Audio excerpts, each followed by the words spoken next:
तिम्रो future plan केही पनि छैन, के गर्ने कसो गर्ने यो कुराहरू अनेक कुराहरू सोध्दैछौ भने यता सुन। तिमीलाई मोटिभेसनको कमी छैन, तिमीलाई डाइरेक्सनको कमी छ। जोस त हरेक आइतबार आउँछ, सोमबार हराउँछ, तर योजना त्यो थोरै मान्छेसँग मात्र हुन्छ।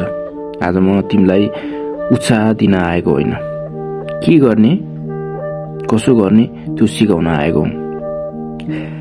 आज तिमी बाँचिरहेछौ, तर 5 वर्षपछि कहाँ पुग्छौ थाहा छ?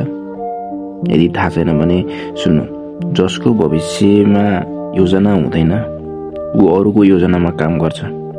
आज तिमी टाइम पास गरिरहेको छैनौ, आफ्नो भविष्य बेच्दैछौ।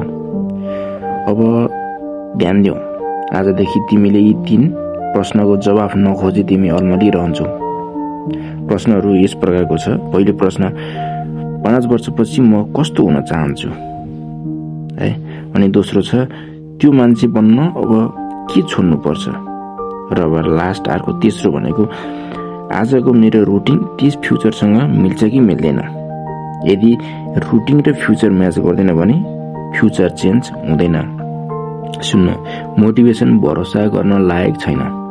किनकि मोटिभेसन मुडसँग मर्छ। आफूलाई जस्तो मुड आयो त्यही अनुसार मुड मर्छ, मोटिभेसन मर्छ। तर सिस्टमले मुड सोध्दैन।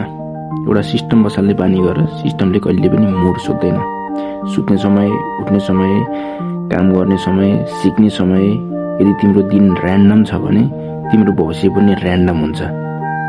Strong future, boring life, boring routine यो राम्रो हुँदैन। अब यो सम्झ, एकैचोटि सबै बन्न खोज्ने मान्छे अन्त्यमा केही पनि बन्दैन। एक डाइरेक्सन छान, एक स्किल छान, एक बाटो छान। 5 वर्ष यताउति केही नहेरी त्यहीमा लाग। भन्न त मान्छेले भन्लान् के गर्दैछस् कसो गर्दैछस्, यसमा हुँदैन, अनेक थोक भन्लान्, तर कसैको वास्ता नगरी लागिरह। 5 वर्षपछि यदि तिमी सक्सेस भयो भने त्यही मान्छेले भन्छन् कसरी भयो यस्तो, कसरी बनिस् भन्ने तिमी बन्नुपर्ने छ। त्यसैले आज तिमी नयाँ सुरुवात गरिरहेछौ, चर्को होइन, शान्त निर्णय लिनु। अबदेखि तिमी भन्छौ म डेली जित्छु, म डिस्ट्र्याक्सनलाई इन्कार गर्छु, म फ्युचरलाई डिले गर्दिन। किनकि तिमी प्रेरित भएर होइन, निर्णय गरेर बाँच्ने बाचा खाएका छौ। अब तिमी चेन्ज खोज्ने होइन, प्लान फलो गर्ने बानी बसाल। मैले भनेका एक कुराहरूलाई फोकस गर। तिमी 5 वर्षपछि सामान्य भन्दा माथि पुग्छौ, लेखेर राख। र म पनि यो रुल फलो गर्दैछु।